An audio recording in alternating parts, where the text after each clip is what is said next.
మనకి ఖుషీ లాంటి సినిమా తీసిన ఏఎం రత్నం గారు ఎప్పుడో 2017లో ఎప్పుడో సినిమా వచ్చి మీరందరూ తిడతా ఉంటారు కదా నన్ను, ఎంతసేపు రీమేకులు చేస్తావు అని. కరెక్ట్, ఏం చేయమంటారు చెప్పండి. మనకెవరు పెద్ద పెద్ద దర్శకులు లేరు, మన కింద నుంచి వచ్చిన వాళ్ళం. మనకి ఒక్క నిమిషం,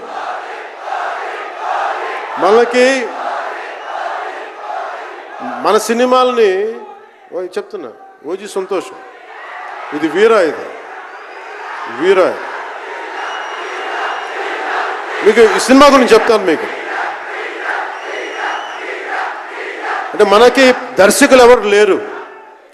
నన్ను అందరూ కూడా ఈ రీమేక్ చేస్తే వీడితో పని అయిపోతే డబ్బులు వస్తాయి, వీడికి రీమేక్ చేస్తే డబ్బులు వస్తాయి.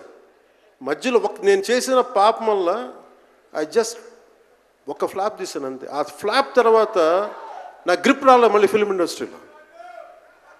మళ్ళీ నాకు నిలబడింది ఒక త్రివిక్రమ్ శ్రీనివాస్ నిలబడ్డాడు నా కోసం. ఆయన ఎవరో కూడా తెలియదు నాకు. ఎవరన్నా సక్సెస్లో వెతుక్కొని వస్తారు, అపజయాల్లో వెతుక్కొని వచ్చిన నా మిత్రుడు, ఆత్మ బంధువు త్రివిక్రమ్ శ్రీనివాస్ వచ్చి అప్పుడు జలసా తీశారు. కష్టాల్లో ఉన్నప్పుడు లేదు, అడ్వర్సిటీ రివీల్స్ ట్రూ క్యారెక్టర్ అంటారు. కష్టాల్లో ఉన్నవాడే వచ్చినప్పుడు స్నేహితుడు. అలాంటి స్నేహితుడు నాకు భగవంతుడు త్రివిక్రమ్ శ్రీనివాస్ ద్వారా వచ్చాడు. అలాగే ఎందుకు రీమేక్స్ చేశాను మీకు ఉంటుంది కదా.